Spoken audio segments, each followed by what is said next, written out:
നാരങ്ങ പിഴിഞ്ഞിട്ട് ഒരു കട്ടൻ ചായ എടുത്തു. ഭയങ്കര തലവേദന. തലവേദന മാറാനേ കട്ടൻ ചായ കുടിച്ചിട്ട് ഒരു കാര്യമില്ല. ആദ്യം നിങ്ങൾ ഈ കുടി നിർത്തും.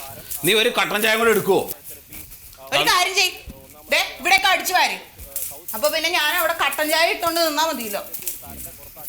ഇതുപോലെ പറഞ്ഞാൽ കേൾക്കാത്ത പെണ്ണുങ്ങൾ കുടുംബത്തിലുണ്ടെങ്കിൽ ആരടി കുടിക്കാത്തത്? ഒക്കെ കുടിക്കും. ആ കാലം കൊണ്ട് മാറ്റി അങ്ങോട്ട് കൽപ്പിച്ചാ മതിയോ? ഞാൻ ഇരിക്കുന്ന സ്ഥലത്ത് തന്നെ വന്നിട്ട് നീ അടിച്ചു വരാൻ നിൽക്കണതിനാണ്.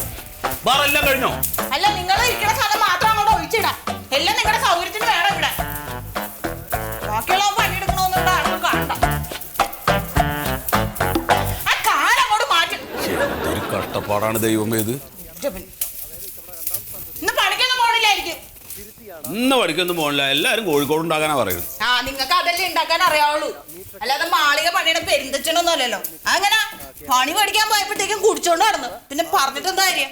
ഇതൊക്കെ എന്റെ തലയിൽ തന്നെ വന്ന് വീണല്ലോ ദൈവം. നിന്റെ വായിലുനാവ് കുറച്ച് കൂടുതലുണ്ട് കേട്ടാ. വായില് നാവിനാള് കുഴപ്പം. അങ്ങോട്ട് മാറിക്കാൻ അങ്ങോട്ട്. ഇത് എന്തെന്നാ കാണിച്ചിട്ടേക്കണേ? ഇന്നലെ ഇവിടെ എന്തൊക്കെയാ കാണിച്ചെന്ന് വല്ല ഓർമ്മയുണ്ടോ? എടീ, ചില കുടുംബങ്ങളില് ഭാര്യമാര് കിടന്നിട്ട് ഇങ്ങനെ മട്ടം തിരിയാറ്റില്ല ഭർത്താക്കന്മാര് കാരണം. നിനക്ക് ആ കുഴപ്പമൊന്നുമില്ലല്ലോ. നിങ്ങൾ ഇപ്പൊ പറഞ്ഞ കുടുംബങ്ങളില്ലേ, അതിൽ ഒന്നാമത് നിൽക്കുന്ന കുടുംബമാണ് ഇത്. സുപ്രീം കോടതി വിധി എതിരായതോടെ പാതയോരത്തുള്ള 164 മദ്യവിൽപ്പനശാലകൾ നാളെ മുതൽ അടഞ്ഞുകിടക്കും. 44 മാത്രമേ തുറന്നു പ്രവർത്തിക്കൂ. അടച്ചിടുന്നവ ഫലം കിട്ടുന്ന മുറയ്ക്ക് മാറ്റി സ്ഥാപിക്കാനാണ് ആരടി പറഞ്ഞ് പൂട്ടിന്ന്? ഒന്നും പൂട്ടിയിട്ടില്ല. ഒരു സ്ഥലത്ത് വേറെ സ്ഥലത്തേക്ക് മാറ്റും, അത്രേ ഉള്ളൂ. ആ, നമ്മുടെ ആ ഹൈവേയുടെ ഭാഗത്തൊരു ബിവറേജ് ഉണ്ടായിരുന്നില്ലേ, അതിപ്പോ നമ്മുടെ വീടിന്റെ അടുത്തേക്ക് വരാൻ പോവാ. നമ്മുടെ വീടിന്റെ അടുത്തേക്ക്. അയ്യോ, അതിനെന്തിനാണ് ഇതിന്റെ സമ്മതം? ഇത് സർക്കാർ സ്ഥാപനമാണ്. സർക്കാർ വിചാരിച്ച സ്ഥലത്ത് സ്ഥാപിക്കും. ഒരൊറ്റ പെണ്ണുങ്ങൾ സമ്മതിക്കില്ല. നിങ്ങൾ നോക്കിക്കോ. ഒരൊറ്റ പെണ്ണുങ്ങൾ സമ്മതിച്ചിട്ടില്ലെങ്കിൽ സ്ഥാപനം അവിടെ വരും. എന്നാലും നിങ്ങൾ കൂടി നിർത്താൻ തീരുമാനിച്ചിട്ടില്ല. എടി, എനിക്ക് ഇഷ്ടമുള്ള ഒരു കാര്യമല്ലേ ഞാൻ ചെയ്യുന്നത്. അത് ചെയ്യണ്ടെന്ന് പറഞ്ഞു കഴിഞ്ഞാൽ ഞാൻ കേൾക്കില്ല. ഇപ്പോ നിന്നോട് നിനക്ക് ഇഷ്ടമുള്ള ഒരു കാര്യം ചെയ്യണ്ടെന്ന് പറഞ്ഞു കഴിഞ്ഞാൽ നീ കേൾക്കൂ.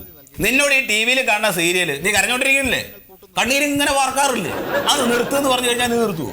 അതിന് നിങ്ങൾ ഇതുവരെ നിർത്തുന്ന് പറഞ്ഞില്ലല്ലോ. പറഞ്ഞാ നിർത്തുവോ? ഇന്ന് മുതല് ഞാൻ സീരിയല് കാണില്ല. ഉറപ്പ്? ആ, ഉറപ്പ്. അപ്പൊ അതൊരു നല്ല തീരുമാനം. അപ്പൊ ഇന്ന് മുതൽ സീരിയല് വേണ്ട. ഇല്ല. ഒരു കുടുംബത്തിൽ 2 ദുശീലം പാടില്ല. 1 മതി, കുടി മതി. നിങ്ങൾ കൂടി നിർത്താൻ തീരുമാനിച്ചിട്ടില്ലല്ലേ? ഇത്ര നേരം പോത്തിന്റെ ചെവിയിലാണ് ഞാൻ വേദോതിയത്. ഞാൻ കുടിച്ചോണ്ട് നിനക്ക് എന്തെങ്കിലും ഒരു ദോഷം ഉണ്ടായത്? ഞാൻ ഈ കുടുംബം നോക്കുന്നില്ലേ? അത് മാത്രം മതിയോ? മനുഷ്യനൊരു സ്വസ്ഥത വേണ്ടേ? ആദ്യം ഭർത്താവിനനുസരിക്കുന്ന ഒരു ഭാര്യയാവാൻ പഠിക്കടി. ഭർത്താവ് ഒരു ഇത്തിരി കുടിക്കുമെങ്കിൽ ശരി, ഏട്ടൻ കുടിച്ചോട്ടെ, കുഴപ്പമില്ല. അങ്ങനെ വിചാരിച്ചെന്താ കുഴപ്പം? അങ്ങനെ വിചാരിച്ച ഈ കുടുംബത്തിൽ ഒരു പ്രശ്നം ഉണ്ടാവില്ല. അത് ചെയ്യില്ലല്ലോ. അങ്ങനത്തെ ഒരു ഭാര്യയായിരുന്നു എന്റെ സങ്കല്പത്തിൽ. അതുണ്ടായില്ല, അത് പോയി. ഇപ്പൊ പറഞ്ഞിട്ട് കാര്യമില്ലല്ലോ. നിങ്ങൾ നന്നാവാതെ ഈ കുടുംബം നന്നാവില്ല. അതൊന്ന് ആദ്യം മനസ്സിലാക്കുന്നത്. ഞാൻ ഇങ്ങനെ നന്നാവൂ?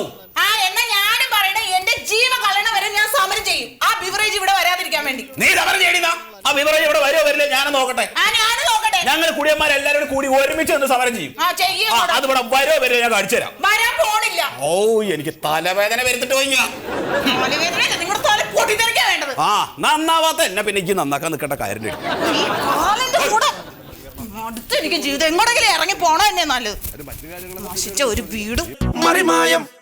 മനോരമ മാക്സ് ഫ്രീ ആയിരിക്കുമ്പോൾ ഫ്രീ ആയി കാണാം. Download now.